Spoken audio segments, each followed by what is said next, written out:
A você que acompanha a TVI em suas multiplataformas, pelo app, pelo YouTube ou pela TV Cabo, chegamos a mais um encontro do Essa Gente Grapiúna, programa de entrevistas que vai ao ar toda terça-feira às 21h30 e todo sábado às 18h30. Aqui você sabe que nós procuramos colocar em destaque as personalidades da cultura, da arte, da educação, da política, traços identitários de uma gente, a nossa gente Grapiúna. E como em toda a nossa entrevista, nós separamos o momento inicial do nosso encontro para prestar um tributo à palavra. Sempre comandado por ele, jovem, talentoso, artista e Grapiúna, Gabriel Xavier.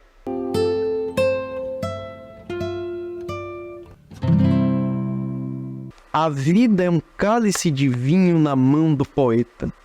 É o itinerário que o sangue faz em nossas veias. É o amor e o ódio numa peleja sem fim. É o sim e o não brigando entre si, pelo ter ou não ter, pelo ser ou não ser. A vida é o enigma do existir. A vida é tormenta que passa e dor que atormenta. É dúvida da sorte e certeza da morte. É tudo que chega, é tudo que vai, num ciclo divino. A vida é o capricho de Deus. A vida, Aldo Bastos.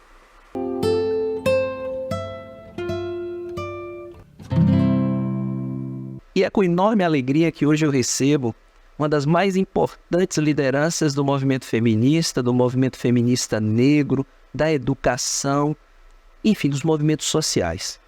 Ela que é uma pessoa que reflete um dos valores que nós mais prezamos para trazer aqui os nossos convidados, que é a coerência. É ser alguém que aproxima o máximo que pode, lá como diz Paulo Freire, o que se diz com o que se vive, para que a nossa fala reflita a nossa prática. Sem mais delongas, com muita alegria, já tinha um tempo que nós estávamos programando esse encontro, eu estou recebendo aqui a atual coordenadora do Movimento Negro Unificado da cidade de Itabuna, Maria Domingas. Domingas, querida, eu quero lhe agradecer a sua presença. Quero dizer que, para nós, você é uma das figuras mais importantes do pensamento da nossa região, porque é um pouco disso que eu tinha preparado do pensamento freiriano para dizer assim, que a coerência é uma das marcas da tua trajetória e que inspira a todos nós. Então, muito obrigado por aceitar o nosso convite. E aquela pergunta clássica que abre aqui as nossas apresentações, porque eu peço aos convidados e convidadas uma mini biografia e falo pouco a respeito, porque eu acho que é você que precisa falar de você mesmo. Quem é Maria Domingas, ela por ela? Rafael, obrigado pela oportunidade. É um prazer imenso estar aqui nesse programa. E antes de falar quem é Maria Domingas, eu preciso dizer da importância desse programa Essa Gente Grapiúna para todos nós, sociedade Grapiúna, sociedade região sul da Bahia. Porque muitos programas, eles elegem pessoas que têm perfis específicos e que estão dentro de um padrão social específico. E esse programa, ele dá voz a todas as pessoas. Parabéns por essa iniciativa em trazer todas as gentes grapiunas para esse lugar de fala. Então, dito isso, eu sou Maria Domingas de Jesus, sou mulher negra, antifascista,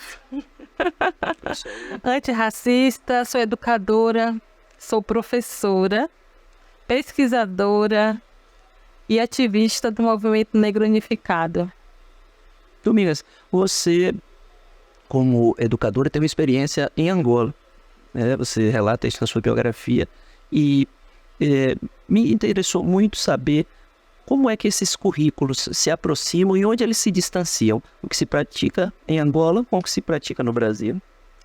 Olha, Rafael, tanto o currículo do Brasil como o currículo de Angola estão muito focados ainda no modelo eurocêntrico.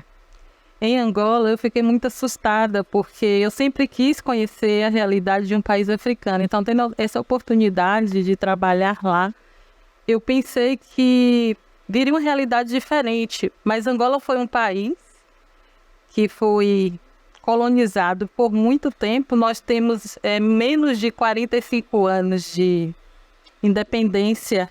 Então, comparando aos menos de 45 anos de independência de Angola e os processos do Brasil, né? Então, que são há séculos à frente. Claro. Então, considerando isso, as duas populações elas foram muito afetadas. Muito afetadas nesse processo educacional. Em Angola, o modelo que ele se referencia é o modelo português de educação, inclusive muitos livros didáticos que são adotados são livros que vêm de Portugal. E isso me estranhou e reforçou o meu compromisso no trabalho. E lá, no período que eu estive na coordenação pedagógica de uma escola, nós frisamos muito nas produções locais. Esse foi o meu trabalho, de desconstruir toda aquela imagem de que a educação portuguesa era educação referência. E, em contrapartida, a gente também trabalhou com as perspectivas que não eram visibilizadas na escola. A escola que eu entrei era cheia de personagens da Disney. Isso foi o que me afeta, primeiramente. As imagens que existiam nas paredes da escola, personagens da Disney. E aí, em diálogo com a coordenação ou com a direção, que os donos eram uma escola privada, né? Eu estou falando de um modelo de escola onde praticamente era frequentado pela elite angolana, não era uma escola popular, né? Porque lá a educação pública ela ainda não é 100% gratuita, mesmo as famílias carentes, elas precisam pagar que lá é chamado de propina, mas que aqui nós chamamos de uma determinada mensalidade para que as crianças tenham acesso à educação. Então, assim, eu precisei trazer muito da experiência do Brasil dentro desse meu contexto lá em Angola. Entendo. Domingas, hoje você está à frente como coordenadora do Movimento Negro Unificado. Nós estamos gravando esse programa dias depois, né, da programação do Dia da Consciência Negra, de todo um processo de atividades que estão acontecendo ainda, vão acontecer no próximo dia 25 também, o concurso Beleza Negra Itabuna. Enfim, queria que você dissesse para os nossos telespectadores o que é o Movimento Negro Unificado, qual é o seu papel, quais são as principais bandeiras de luta do MNU nos tempos atuais. Então, o Movimento Negro Unificado é um movimento que surge institucionalmente do Brasil em 78, mas que a gente vem lá da origem, né, da Frente Brasileira. Inclusive, nós temos militantes que ainda esteve na Frente Brasileira, ainda na década de 20, e que posteriormente deu origem aos ideários do MNU, Movimento Negro Unificado, que tem a sua base a luta contra o racismo e todas as formas de desigualdades. E as nossas principais bandeiras de luta no momento é a luta contra o genocídio da juventude negra e o extermínio da população negra de modo geral, bem como a luta antirracista. Essas têm sido as nossas principais bandeiras, a luta antirracista na educação, porque a gente entende que a educação é a base transformadora desse país. E a gente precisa trazer a diversidade para as salas de aula. Então, o movimento negro brasileiro pautou, né, desde a década de 80, a gente vem pautando essa educação antirracista e nós conseguimos, enquanto projeto de lei e institucionalização em 2003 com o presidente Lula, estamos aí há 20 anos esperando que essa lei, de fato, ela seja efetivada em todas as escolas brasileiras. Verdade, é uma discussão necessária e a escola é o lugar de nutrição de educação antirracista, anti-homofóbica, enfim, toda essa luta que parece que a sociedade caminha com tanta vagarosidade, né? Essa coisa da violência, desde o período em que os epistemicídios foram postos com a colonização, o massacre das populações originárias, enfim, parece que a urgência do debate se dá porque a sociedade resiste tanto a compreender que a nossa força reside no encontro de saberes, na diversidade, na valorização da vida em suas mais variadas formas de expressão. Domingas, fala um pouco pra gente de como está sendo esse calendário do Novembro Negro. Quais foram as principais atividades? Você participa ativamente de tudo isso? E como é que a gente fecha esse novembro com quais atividades? Quais foram os pontos mais relevantes desse trabalho? Então, nós abrimos as atividades do Novembro Negro com o Seminário Integrador da Consciência Negra, que foi uma atividade realizada em parceria com a Secretaria de Educação, com foco voltado para a formação de professores e professoras da rede municipal. E o principal tema era a educação antirracista, um direito na aprendizagem, porque a gente entende que tanto a gestão como as escolas de modo geral, as pessoas que estão nesse ambiente escolar, têm que entender que a educação antirracista é um direito. Porque se não entenderem na perspectiva do direito, vão achar que trabalhando o Novembro, o mês da consciência negra, vai estar dando conta dessa perspectiva dentro da escola. Porque o que é que nós vivenciamos cotidianamente? São crianças que não têm referenciais sobre as narrativas negras, sobre os referenciais negros que construíram e constroem a história do Brasil. São crianças que se recusam, né, em relação à sua identidade, não se identificam enquanto negras e negras. Então, tudo isso é fruto de um processo educacional de negação das identidades e de valorização disso dentro das perspectivas pedagógicas. Verdade. E agora, né, pensando um pouco sobre a sua trajetória que alinhava todos esses encontros potentes e lugares importantes de liderança, vamos ver algumas fotografias e eu vou pedir para você comentar um pouco dessas imagens que você selecionou. Essa imagem foi em Uberlândia, eu participei lá do Congresso de Pesquisadores Negros, no mesmo período em que acontecia a Congada Mineira. Então, esse para mim foi um momento muito rico, porque lá eu tive contato diretamente com a cultura negra mineira, com as diversas congadas, que as congadas nada mais é do que vários reinados africanos desfilando.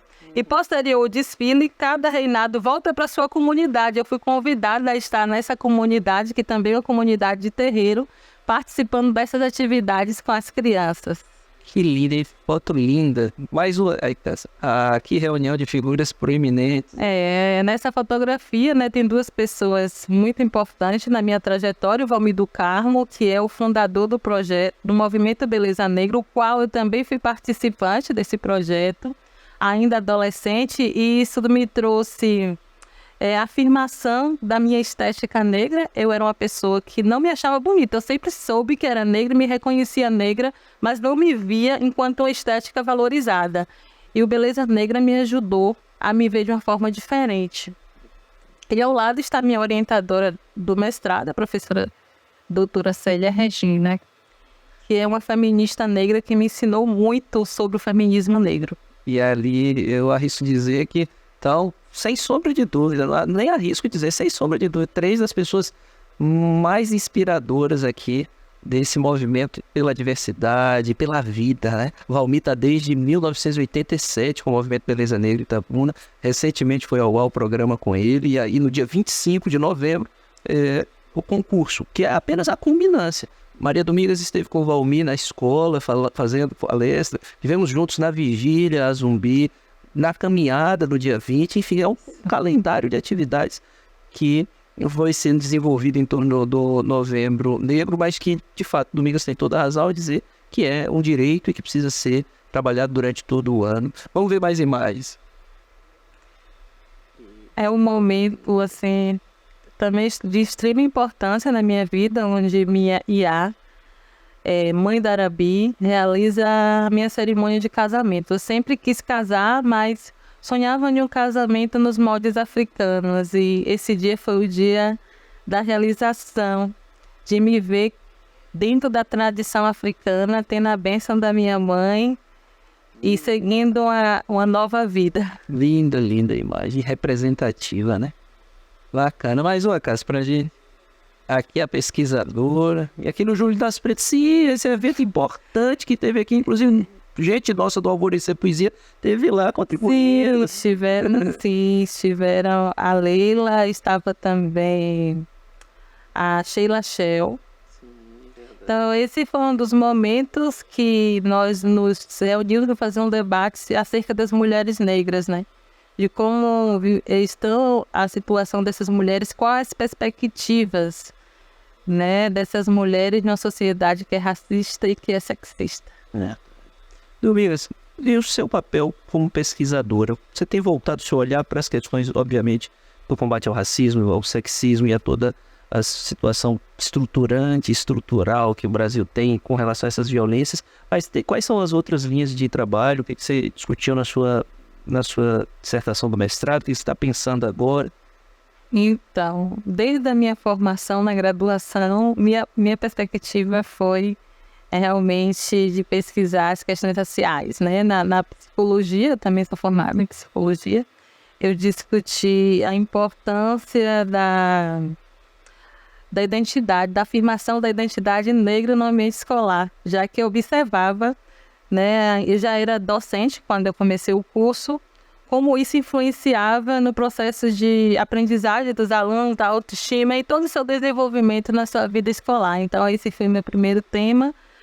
Posteriormente, eu fiz uma especialização com ênfase em gênero e raça, gestão em políticas públicas com ênfase em gênero e raça pela Universidade Federal da Bahia, onde eu trabalhei com a transversalidade de gênero na execução das políticas públicas. E, claro, também fiz o recorte de raça. E no mestrado, eu inicialmente tentei fazer a ligação entre a educação no Brasil e Angola, só que eu não teria perspectiva de voltar para Angola para fazer a outra parte da pesquisa. Acabei reduzindo a formação de professores, respondendo a uma pergunta que também, enquanto docente, eu sempre ouvia os meus colegas falarem como trabalhar as questões raciais na sala de aula. Então, esse foi o meu foco de pesquisa. Nós tivemos aí um curso de extensão, onde mais de 40 profissionais da rede municipal participaram e, de forma coletiva, nós criamos um plano de ação onde tinha a perspectiva de trabalhar desde o início até o final do ano letivo as questões raciais na sala de aula. Maravilha. Pesquisa pujante e necessária, discussões fundamentais para a gente construir esse caminho de uma educação antirracista que o Brasil hoje em ter reverberando em cada sala de aula desse país. Domingas, feminismo negro, vamos falar especificamente do feminismo negro. O nosso programa tem pouco tempo, são 25 minutos a nossa entrevista, nós temos que arbitrariamente acabar fazendo aqui alguns recortes, mas também uma deixa para dizer que eu conto com o seu retorno aqui para falarmos de outros tantos temas, novos calendários de ações, mas queria falar sobre a importância de que nós tenhamos um olhar para a necessidade de falar sim em um feminismo negro.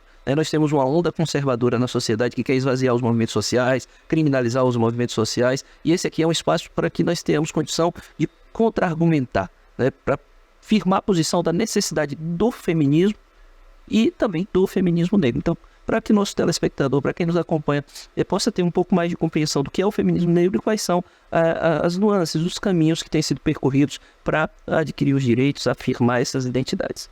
Ok, então o feminismo negro ele vai surgir a partir da ausência de espaço para as mulheres negras dentro da luta do feminismo hegemônico. Sim. Né? Porque as mulheres brancas, elas falavam a partir do lugar delas, né? E as mulheres negras, por sua vez, elas não eram lembradas nem pensadas nessas lutas, nessas bandeiras de luta das mulheres brancas. Por outro lado, dentro do movimento negro, também as lideranças eram masculinas. E aí nós tivemos assim, grandes contribuições, como por exemplo da Lélia Gonzalez, que vai ser uma das nossas precursoras aqui no Brasil a discutir o feminismo negro. E se a gente for um pouquinho mais atrás, nós vamos ter a Irmandade da Boa Morte como uma referência, porque eram as mulheres que se reuniam para juntas conseguir comprar euforrias dos seus companheiros. E naquele processo a gente entende que já era uma luta feminista, né? Então o feminismo ele nasce com essa potencialidade de trazer em pauta as necessidades das mulheres negras nos seus diversos aspectos, que antes não era visibilizada pelo feminismo hegemônico. Então, através dessas pautas feministas negras, o Brasil tem pensado em nós de forma diferente, porque foi dado visibilidade a questões, né, com a sociedade estruturada pelo racismo e pelo sexismo, não conseguia dar a visibilidade que necessitava. Então, a gente traz à tona essas demandas que nos remete à vida de mulher e negra. Exato. Amigas, há uma frase que está ecoando bastante, assim, não basta não ser racista, é preciso ser antirracista. Como é que nós estamos construindo na sociedade, para além da escola, esse diálogo, para que nós não fiquemos no conforto de não ser racista ou de não nos considerarmos racistas, mas de construir uma pauta antirracista, seja na comunicação, seja na escola, seja na política, observando, por exemplo, a Câmara de Vereadores de Itabuna, a representatividade feminina. Nós temos uma vereadora, uma mulher, no universo de 21 vereadores, nós não temos mulheres negras ocupando esse espaço. E a sociedade, como é que ela precisa, quais são os canais, os caminhos para a gente conseguir ampliar a representatividade? O que você acha que está faltando para que a gente se comunique melhor, para que a gente consiga trazer essa pauta, para que ela esteja na ordem do dia efetivamente? Então, eu acredito que um dos pontos fundamentais é reconhecer o racismo como gerador de desigualdades. Enquanto a gente não reconhecer esse racismo como gerador de desigualdade, fica difícil criar mecanismo para vencê-los. E essa frase que você diz, ela remete também a outra questão. Muitas pessoas acham que a desconstrução do racismo, o enfrentamento ao racismo é algo específico apenas para a população negra. Então, o racismo não foi inventado pela população negra. O racismo é um problema de toda a sociedade. Então, toda a sociedade brasileira ela precisa se empenhar nessa luta, inclusive as pessoas que não são negras, porque é algo que precisa ter essa questão, né, de ter todo mundo no espaço onde as pessoas elas possam se fortalecer mesmo dentro dessa luta. E a Rede Feminista ela tem mostrado isso. A Rede Feminista é formada por pessoas de várias etnias, porque nós entendemos que não dá para discutir o feminismo sem discutir a necessidade que cada mulher tem, né? Então é necessário que essas pautas elas estejam interseccionadas. E essa já é, para mim, uma alternativa, é pensar a questão racial no Brasil de forma interseccionada e que isso passe a ser transformado em políticas públicas, porque vai remeter ao que você disse. Nos espaços de poder, nós temos uma parcela muito pequena de representações negras, sobretudo femininas. Então, é necessário que a gente possa estar direcionando. Quando se fala em espaços de decisão, está dando oportunidades que pessoas negras possam ocupar esse espaço. Quando se fala no universo político, a gente precisa ampliar não apenas as participações de pessoas negras, mas sobretudo a participação de mulheres nesse processo, porque a nossa vida ela é decidida pela vida política do país. São os políticos que assinam, são as pessoas que estão nos cargos de chefia dentro das gestões estaduais e municipais que definem nossas vidas. E a gente precisa estar nesses lugares para dizer, é disso que eu preciso, é disso que a população negra está precisando, é disso que as mulheres precisam, é isso que a educação precisa. Então, eu acho que é isso, é dar oportunidade para que a gente possa estar nos diversos espaços de representação. Verdade. Me toca muito uma fala que a professora Joana fez numa mesa recentemente em que você também estava. Ela dizia assim que a urgência e a necessidade do feminismo negro é porque no feminismo nos padrões eurocêntricos e norte-americanos, do feminismo branco, hegemônico, enquanto as mulheres estavam lutando ali pelo sufrágio, pelo direito a voto, as mulheres negras estavam lutando pela sobrevivência, por pôr comida na mesa. Então é uma pauta que é de fato estrutural, né? Por mais que haja uma violência de uma onda conservadora que queira inventar questões absurdas como racismo reverso, ou questões outras que nós não vamos nem discutir aqui agora porque o tempo não dá, mas que de antemão nós estamos colocando, são absurdas, são descabidas, são fora de contexto histórico, tudo isso, mas assim, é também de uma violência você tratar como um acontecimento, mas é de uma crueza de realidade, né? Como a própria Joana dizia assim, ela como primeira mulher negra a ocupar a reitoria de uma universidade e ao invés de falar de políticas públicas, ela tem que sempre estar voltando a esse fato, né, de que ela é uma mulher negra ocupando aquele espaço. Então nós precisamos ampliar a representatividade para que não seja um evento, mas uma coisa normal, uma coisa de potência do nosso povo, da nossa gente, as pessoas negras ocupando os espaços de liderança, e isso não seja pauta de um acontecimento, mas seja pauta de uma rotina de oportunidades que vão sendo geradas, como você falou.